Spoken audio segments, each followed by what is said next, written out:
What are the little tips that you do to make sure you get the most mileage out of? You probably don't. I'm the wrong if you guy were to ask this.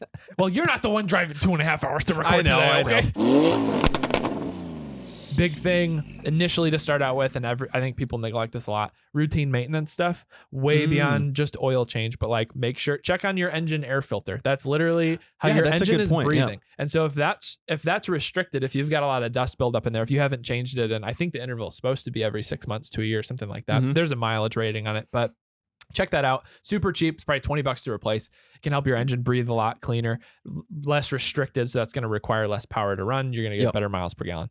Another thing is checking your tires, like making sure your tire pressure is where it needs to be. Yeah. In the winter, air condenses because the colder air. Right. So you got the winter air in your tires. Your summer all PSI, wrong about that. right? Yeah. And you're going to be lower. And if you've got softer tires, less air in them, there's more rolling resistance. So it's not going to increase a lot. In general, in winter, you get a little bit worse mileage, right? Because you have more rolling resistance on the road. Yeah. From snow. Right. Ice, yeah, I mean, you've got water, all that stuff. You've got, technically you're making a little more power because the air is denser. There's more oxygen in it. So you can achieve a little bit more combustion per quantity of it, per volume of air. So I think that's another piece that comes into it, which sucks because normally that's super fun for right now is it's boost season because you get a little extra oomph for it, but not today.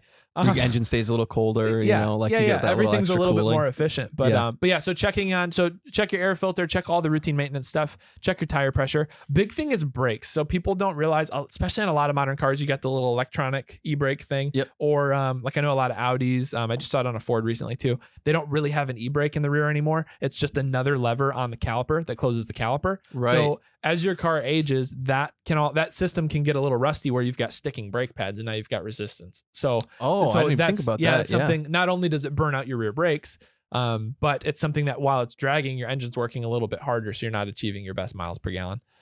So especially time like this, it's just super important. Start tracking. Maybe something to just start doing in general is just start keeping an eye on where your mileage is, because that could be a really good indicator on if you have a problem coming up with your car. And that's an important thing to note too. Like, I think that's really good that you're bringing that up, because initially what came to mind to me is like, don't accelerate hard. Like, don't be gunning it everywhere. I'm telling myself this more than anybody. Like, in general, just like drive softer. Right. Like, I think one of the things, I think it was Mythbusters maybe way back. They were talking about efficiency of engines, and like braking is essentially converting the energy of the gas into heat. That's always stuck with me too. That's funny that you say that. Yeah. Isn't that interesting? So I was thinking that, like, not accelerating too hard where I'm having to brake all the time. Right. Like you see like in traffic, right? People like gun it, slamming the brakes, gun it, slamming the brakes. It's like if you just if there was somebody next to each other on the highway, one person's like gunning it and then slamming their brakes and like moving around people and stuff, like they're going to be so much less efficient than the dude on cruise at like 65 who's just rolling through. Right. Especially between lights. Like especially if you know the light's going to still be red by the time you get there. Right. Just, like put the clutch in, just coast. Cause like you're going to get there at the same time. You're going to go at the same time. So nothing's going to change. So why waste? Isn't that such a good feeling when someone like rides your butt and then they whip around you and then you pull up next to him at the next stoplight and you're just like, it's like, what's up, man? And then you beat him off the line. And then you're and that's why I wanted to talk about these, because like I don't know, you could drive super light and never get on it, never experience, but that's not why we have cars. That's not why we have fun cars. Yeah. So anything you can do to try to just help your car run a little bit better, it's gonna be better for the car long term. You're gonna have a better feel on it. But then you're setting it up best. Really good points too, because a lot of us are buying used cars. Right. There's probably a very small percentage, myself included, who's I've never bought a new car, brand new car, like first owner. Right. So like, how do you know how the last person who owned your car took care of it? Sometimes it's very obvious because it's bad. Right. Sometimes you're fixing people's mistakes. Like I've seen so many funny videos about that, of like figuring out the last guy's mistakes. And it's like totally the wrong stuff. Yes. Or even young you, if you've had a car for a long time, like a lot of stuff I fix on my 944. I'm like, why did you do this? Who was the idiot? Oh, it was me. Yeah. Oh, it was me in 2019. Sweet. So that's super important. Yeah. What's a short list? So you said brakes. So air intake fluids filter first, right? Yep. Like make sure your fluids are up to date. Stay on top of that. Any additional contaminants is just additional friction. Yep. Brake pads, rotors, the whole braking system, make sure that's all up to date.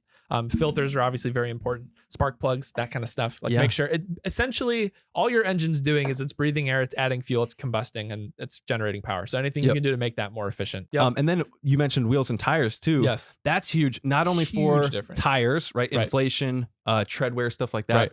Are your wheels balanced properly? Right. And then also if you have aftermarkets, like how heavy are those guys? I've gotten some aftermarket wheels that are like heavy. Yeah, the ones on my Porsche right now are nuts. And they're twice the weight of what was on it before. Wow. It's crazy. Well, because you go bigger, right? So you're talking more metal. Right. You get a little bit less rubber, but you know, but even like wheel size, like typically, I know when I had my Mark 6, when I had my TDI, I was really big into like trying to figure out how to optimize this.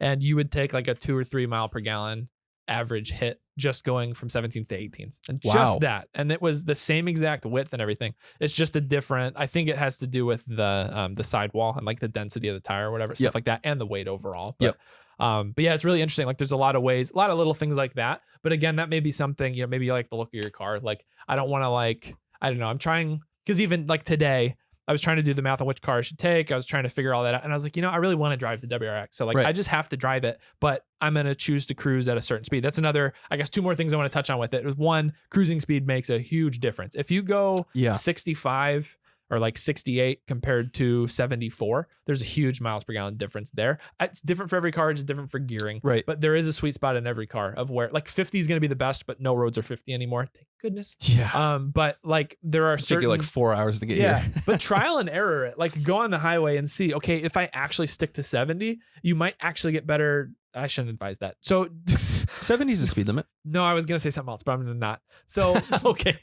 I mean, if you experiment around with a few different speeds and kind of figure out like where is your best average going to be, because maybe going 2 or 3 over is going to be it and you're going to risk it. Maybe going like 2 under and you actually do the math to say, okay, I'm really only going to show up 2 minutes later than I would have. Right. Maybe it's worth it if it's a drive that's this long and that's going to end up saving me whatever, $10 or something. I did notice now that you say that. Yeah. You sent, because you always send me like your ETA. Yeah. It was like whatever, 8:34. Yeah. When you started. Yeah. And I got a notification like halfway through.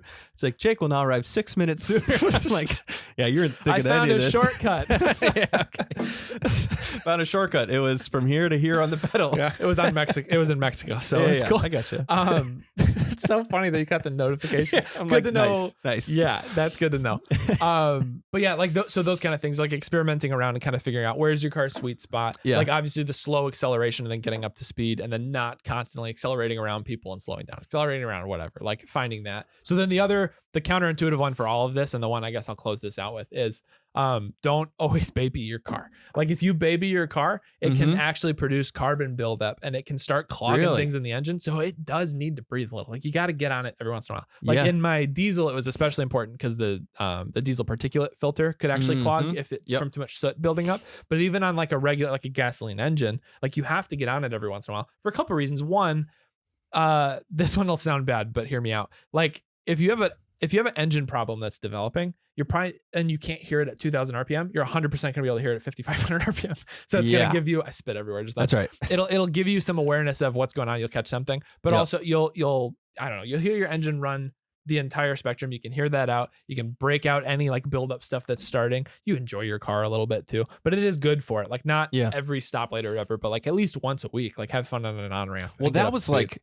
a thing with rotaries, right? Yeah. They were like, you have to take them to 9,000. Right. Like, I forget what the interval was, but like, you got to take them to full RPM every once in a while. Yeah. It's good for a car. Like an engine is designed, they don't put the red line there as like a danger, do not get near, like the Fast and Furious, like manifold pressure or whatever. Yeah. Like it's not that. It's probably your red line is actually like 1,000 RPM higher than that before things actually get that's bad. how you can, like on my Audi, I think the red line was 6,200 RPM. Yeah.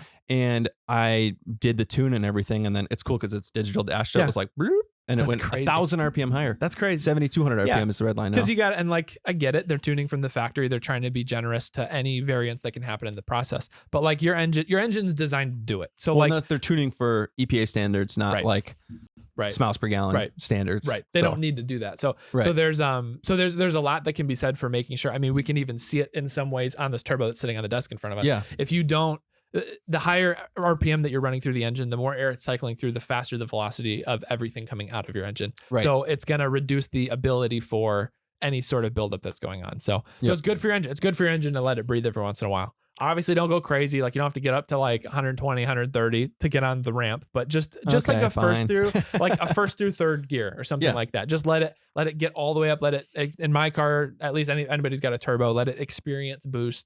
Because you're gonna catch anything weird earlier if you do that, and you're going to prevent, just weird buildup stuff and a slow lack of efficiency over time. And if you're going to have rod knock, I mean, you might as well just send it through the block. Oh yeah. No one wants to have rod knock at a stoplight and be like, oh, is that sounding kind of bad? It's just like, no, send it, dude. At that point, at the stoplight. Yeah. Yeah. But anyway, so that's kind of, I guess that's kind of the stuff we've got. I feel like we could tangent on this. We could keep going on it, but that was really good. I mean, we hit the whole spectrum from high efficiency to fun, right? Yep. All across that. Fun. I like that. A lot of good tips to save gas, especially in the stuff we're having right now. So hopefully by the time this comes out, it'll be a little bit better. I have a feeling it won't be. Yep. But anyways. But it's all good. I mean, gas prices have been going up since forever. So I mean, it is what it is. We'll make do with it. But it's all a cycle. It'll come back down. It totally is.